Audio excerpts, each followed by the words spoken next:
Today, we're going to discuss maximizing the benefit from your Solari Heroes.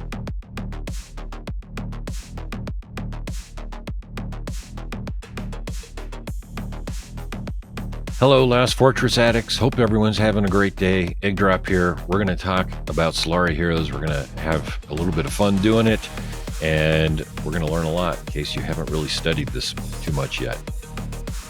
Solari Heroes are really important to the functioning of your fortress. While you're out gallivanting around, raiding, capturing, plundering, and generally seeking glory, they're at home taking care of shit. That's why you got to spend a little bit of time focusing on them. Got to make sure they have the right gear, though. And if you don't have any gear on them, they're basically naked. And that's not right. I mean, you might think it's cool that they're at home taking care of the fortress while you're doing your stuff. But think about it in real life. I mean, you might fantasize about coming home from work, finding your spouse vacuuming in the buff. But after 27 years of marriage, I can tell you it doesn't happen. So you need to get some gear on those guys. But you can't just let them pick their own equipment. I mean, if you do, you might end up with a closet full of shoes that have only been worn once, or maybe an iRobot that terrorizes the cat for 6 months before inexplicably retiring from chores. But remember, it is, after all, the zombie fucking apocalypse, and we're going to need equipment for the task on each one of those heroes. But what gear? That's the main question we're here to answer today. Fortunately, the Last Fortress user interface gives us some helpful insights. Go to a facility and click on the Work button.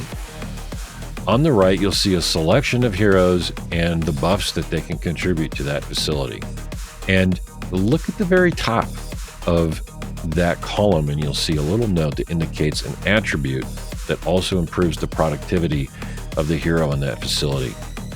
Now, with this information, you can probably guess the rest, but there is a bit more to the strategy than meets the eye. Let's back up a little bit. As you already know, there are 3 main ways to improve the base stats of a hero. Number 1, you can level up the hero. 2, you can ascend the hero. And 3rd, you can equip the hero with gear. So let's touch on each of these in order. First, level up the hero. Mementos are always in short supply, so it's not like you're going to rush out and level up all your heroes to 90, as that would leave your combat lineups in pretty poor condition. But you could level them up a bit for minimal memento cost. Like, say, 40 is maybe a good compromise. Maybe 50 if you feel like you've got a little bit of extra. Honestly, even going up to like 60 does not cost that many mementos, but this will be a personal choice for you. Second option, ascend the hero. So eventually, all of your common and rare Solari heroes will be gold, and you'll start making gold shards. You could, of course, take the shard and ascend the Solari hero that's associated with that shard, and that would be probably the obvious conclusion, since up until gold, you had to use a shard of the same type of Solari hero to ascend them. But if you look at the info button in the ascension screen, you'll see that you can use this shard to ascend any hero, not just the one of that shard. So which one should you choose? Of course, this is a matter of personal taste, but I'd like to take a moment to point out that there are 3 heroes in particular that benefit from increased stats: Luke, Wolowitz, and Pearson. For example, Luke's 4th skill gives him increased research speed for every additional point of intelligence. Therefore, the more intelligence we give him and the higher his skill, the bigger research speed buff we get. And as we level up the skill, the divisor gets smaller and the bonuses get even larger. I prioritized ascending Luke, as I believe that increased research speed will have the best long-term benefit. Pearson and Wolowitz have similar skills that buff construction speed, but I've always felt that's slightly less important for the long game, as available construction projects will complete well before research is fully exhausted. Third, equip the hero with gear. Now, only certain pieces of gear in any given set have the stats your hero needs to perform better. So first of all, you don't need a full set, because the extra gear is just going to go to waste and not provide any buffs. Also, since the combat buffs associated with having a full set of the same type of equipment, or even a set of 2 of the same type of equipment, don't apply, you can mix and match whatever gear you want. Think of it like separates. Gray slacks go nicely with the blue suit jacket. And likewise, Hurricane goes just as well with Apocalypse Int gear or a castle set as it does with another piece of Hurricane, so keep that in mind. Generally speaking, weapon and jewelry provide either strength or intelligence depending on the type, and all head and chest pieces provide vitality and agility. While gold gear does have better base stats than purple, don't forget that you can disassemble gold gear to get a supercharger, which has much more value than a couple extra points of facility efficiency. The hardest heroes to pick gear for are the ones that need luck. You can certainly use gold gear and boost the values with clean energy, but I think you'll find that purple gear, certain kinds of purple gear, if you get lucky on a craft, often have better luck than gold at level 15.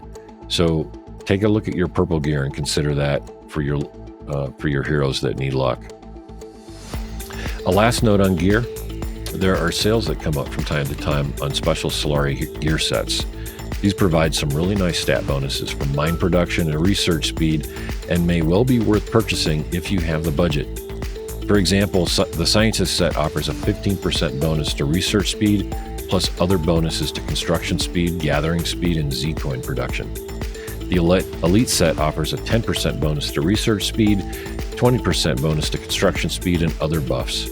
There are some other sets as well, such as the Smart Butler and the Bar Sweetheart. As far as skills go, leveling up skills that directly affect production attributes is probably something you already know about, but there is another skill that you may have forgotten about. Wolowitz's first skill will increase stats for all Solari heroes.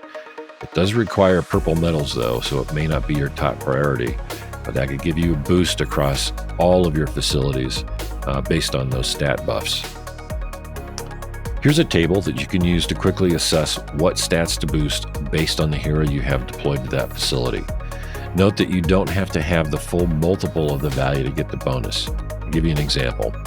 The mint gives 1 Z coin per hour for every 40 vitality. But if your hero has 60 vitality, you will actually get 1.5 Z-coin production per hour. I would be remiss if I didn't remind you about the combat bonuses you can get from Solari Heroes.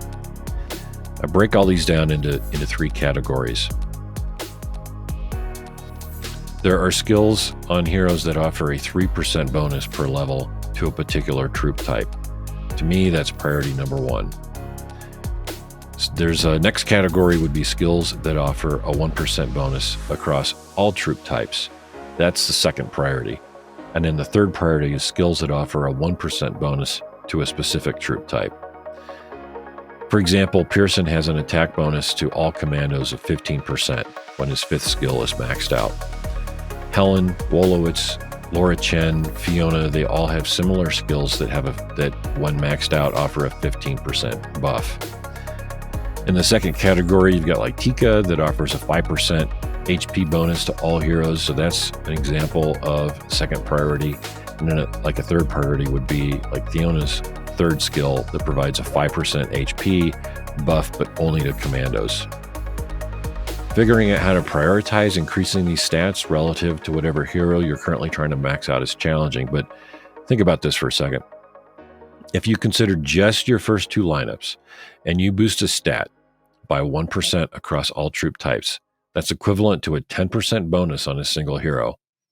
Furthermore, these skills will always be active long after you've put the current hero project on the sidelines. So as your lineups change, all of these buffs will apply to the new lineup as well, which gives them great longevity and a good investment for the long term.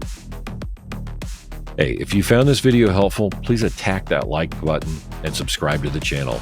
And if there's another topic you want me to cover, please leave it in the comment section below.